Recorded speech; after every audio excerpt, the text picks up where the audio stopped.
ఈరోజు రాజశేఖర రెడ్డి గారి 76వ జయంతి. ఈ సందర్భంగా ఆయనకు కాంగ్రెస్ పార్టీ ఘన నివాళులు అర్పిస్తుంది. రాజశేఖర రెడ్డి గారు ముఖ్యమంత్రిగా 2 సార్లు గెలిచారు. 5 సంవత్సరాలు ముఖ్యమంత్రిగా పనిచేసిన నాయకుడు. రాష్ట్రంలోనే కాదు కేంద్రంలో కూడా కాంగ్రెస్ పార్టీని అధికారంలోకి తెచ్చిన నాయకుడు. ఆయన పరిపాలన, ఆయన పథకాల వల్ల కోట్ల మంది తెలుగు ప్రజల జీవితాలని తాకినవాడు. ఆరోగ్యశ్రీ, ఫీజు రీయింబర్స్మెంట్, 108, జలయజ్ఞం ఇలాంటివి రాజశేఖర రెడ్డి గారి మార్క్ పరిపాలన.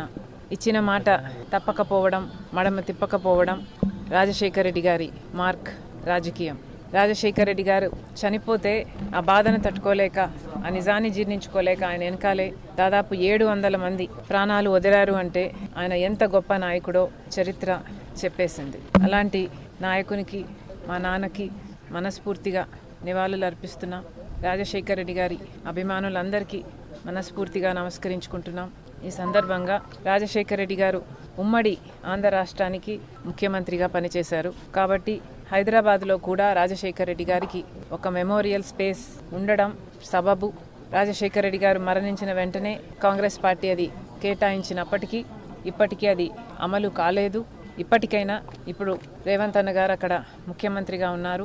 ఇప్పటికైనా హైదరాబాద్లో ఉమ్మడి ఆంధ్రప్రదేశ్ ముఖ్యమంత్రిగా పనిచేసిన రాజశేఖర రెడ్డి గారికి ఒక మెమోరియల్ స్పేస్ ఏర్పాటు చేసే దిశగా పనిచేయాలని రేవంత్ అన్న గారిని మనస్ఫూర్తిగా రిక్వెస్ట్ చేస్తూ, ఇదే విషయం మీద సోనియా గాంధీ గారిని కూడా అడగడం జరిగింది, లెటర్ రాయడం జరిగింది.